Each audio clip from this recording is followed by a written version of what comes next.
You datang tak menang. Sini ni.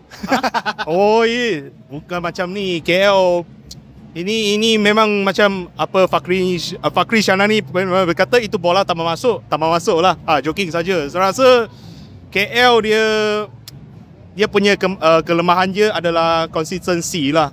You boleh tengok lepas perlawanan lawan JDT, lawan Negeri Sembilan pun seri. I tengok highlight lah.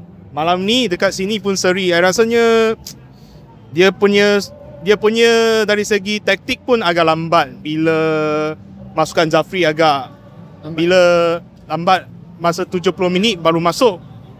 Memang Kuching City dah control the game tu, memang agak unfortunate for the KL untuk buat macam serangan tu, sebab kita boleh nampak ada impak lepas Hakimi balik daripada SEA Games tu menang pingat gangsa. So I harap KL next match lawan Immigration kalau tak silap try again lah. Apa you rasa main Christmas Eve? Jarang-jarang Liga Malaysia nak main vibe holiday ni. Saya rasa ini kebiasaan lah, sebab berapa tahun yang lalu 2022, I rasa 3-4 tahun lalu pun ada satu match dekat Bukit Jalil, itu AFF Cup lah lawan Laos 5-0. Saya rasa itu tak kira Christmas Eve ke tak, sebab kita boleh tengok di Liga kancah Eropah macam EPL, English Premier League. Tapi PL main Boxing Day, hari lepas Christmas.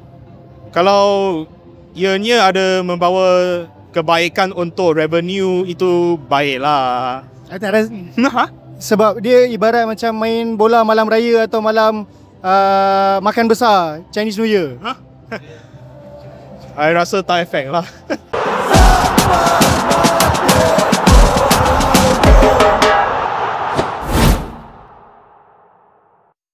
Apa pendapat awak game malam ni? Especially 3 game lah. 3 game dalam JDT, Negeri Sembilan, Kuching dapat 2 point je. It's a bit disheartening lah. Sedih sikit sebab macam game Cup Paruh itu, the game was good. Saling serang menyerang. Kita dapat gol early on, minit ke-6 rasanya. And the game was alive tapi tak ada finishing. Tu sedih sangat.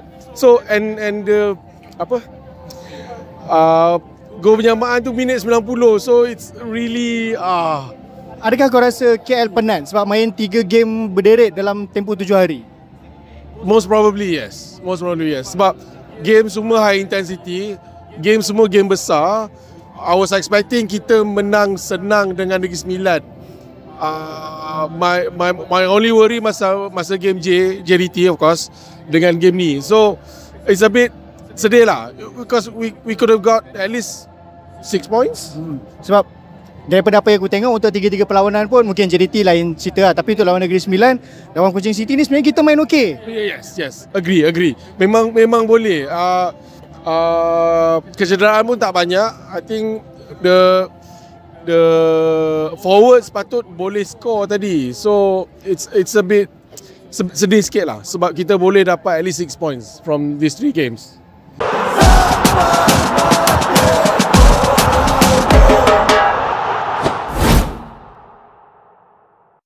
Pendapat kau mengenai game malam ni? Frustrated gila babi lah. Boleh maki? Boleh. Apa yang ditunjukkan dengan KL sekarang ni memang sangat-sangat rasa tak memuaskan lah. Daripada kita punya attacking, Kepa membawa sampai ke Nicolau. Boleh cakap mid-season transfer window kena tukar lah. Kena tukar 3 game 2 point. Macam mana pendapat kau? Sebab aku rasa untuk 3 game ni mungkin kita boleh kira 2 game lah. Lawan JDT, sebenarnya lawan JDT pun not bad. Untuk 3 game ni sebenarnya kita main agak okey sebenarnya. Tapi itulah, kekurangan tumpulan kita bahagian striker memang perlu dibaiki lagi lah. Untuk dah beberapa game lah kita lawan dengan Negeri Sembilan, kita bolos minit-minit last saat terakhir. Sepatutnya lawan Kuching ni adalah peluang yang terbaik untuk kita kena tunjukkan siapa kita sebenarnya. Kita kejar top 2. Itu adalah harapan kita sebenarnya untuk ke ACL dulu. Okay, ini kira dah habis putaran pertama dan tamatlah 2025, 2026 second leg pula. Apa yang kau harapkan untuk KL City? Carilah pemain penyerang yang berkualiti sikit. Aku cadangkan lebih baik kita ambil Ulira daripada Selangor tu. Tak boleh. Kau serius nak bina dia dah? Walaupun dia berat tapi dia rajin. Tak macam Kepa. Serius ni bagi aku. Pernah bagi pendapat aku. Controversial tu. Ha. Okay. Even the local derby pun, tapi macam Keon dulu kita ada. Tapi sebenarnya kalau bagi aku tengok sebenarnya dia okey. Nak Okay. pakai keeper dia balik. Tak, rasa baik kalau dapat ambil Sabah punya Mujagish. Dah oh. So itulah dia penutup 2025. Kita tamatkan dengan seri lawan Kuching City. Tak tahu apa yang akan berlaku tahun depan. Adakah akan ada pemain masuk, ada pemain keluar, tak tahu. So kita nantikan. Itu saya daripada aku Nizam dan juga Nero daripada KL City Post TV. Terakhir untuk 2025. Sehingga kita jumpa lagi next game. Sampai mati Kuala Lumpur.